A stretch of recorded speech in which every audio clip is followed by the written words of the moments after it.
C'est Martin Soher, joyeux anniversaire Decade. Bonjour Martin Soher. Bonjour. Martin, Decade a 30 ans aujourd'hui. Vous faisiez quoi il y a 30 ans, vous vous en souvenez? Alors il y a 30 ans, j'avais 4 ans. Donc là, je pense que je devais jouer au Lego, jouer au Playmobil. J'ai toujours été fan de ces trucs-là, donc je faisais pas beaucoup de business à l'époque.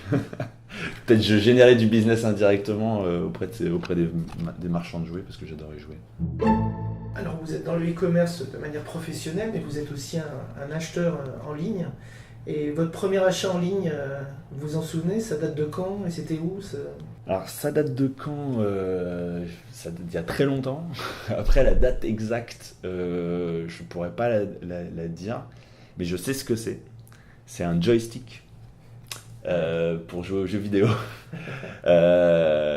Parce que alors je sais plus pour quel jeu, mais je voulais un truc assez particulier. Et en fait, le seul endroit où je l'avais trouvé, c'était sur Internet. Et je crois que c'est sur Rue du Commerce. Et en fait, quand j'ai demandé la carte bleue de ma mère, elle m'a regardé en me disant « Pourquoi tu veux ma carte bleue ?» Pour acheter en ligne.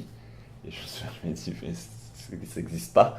Quand j'ai reçu le colis, elle n'en revenait pas que j'ai acheté déjà sans l'essayer, et en plus, comme ça, livré à la maison, quoi. Elle connaissait un peu la vente par catalogue, mais alors acheté sur Internet. Donc ouais, j'en garde un très bon souvenir.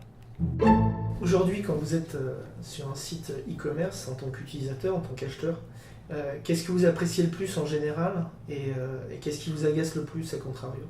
Alors moi, je passe énormément de temps sur mon mobile, probablement beaucoup trop d'ailleurs, et donc je pense que à peu près 95% de mes parcours d'achat commencent sur mon mobile. Donc la réponse est un peu, c'est si l'expérience mobile est très bonne, et là je vais rester, je vais vraiment naviguer. Si l'expérience mobile est pas bonne, en général pour moi c'est assez C'est rédhibitoire. rédhibitoire. Sauf quand vraiment c'est un produit de niche, etc. Et en fait on n'a pas le choix, mais finalement c'est de plus en plus rare. Et ce que j'aime aussi particulièrement, c'est c'est pouvoir trouver vraiment ce que je veux, quoi.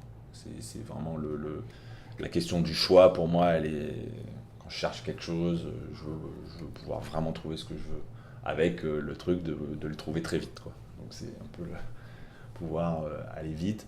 Mais je dirais qu'aujourd'hui, l'expérience mobile, pour moi, c'est l'élément déterminant dans ma faculté à convertir ou pas.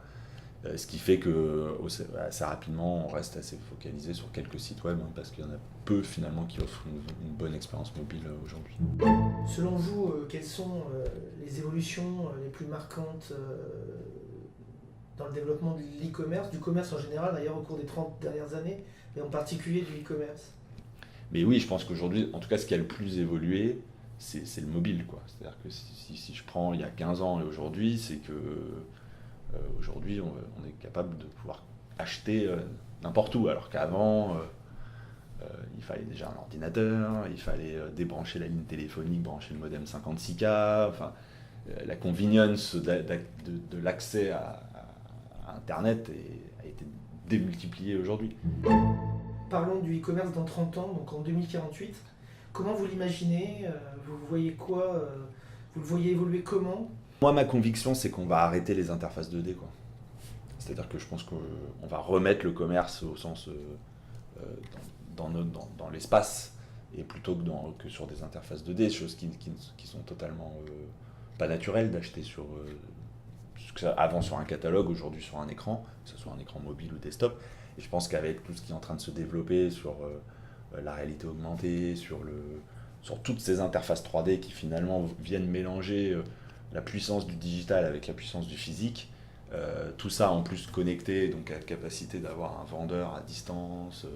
En tout cas, je serais surpris qu'en 2048, on se balade avec des écrans, quoi.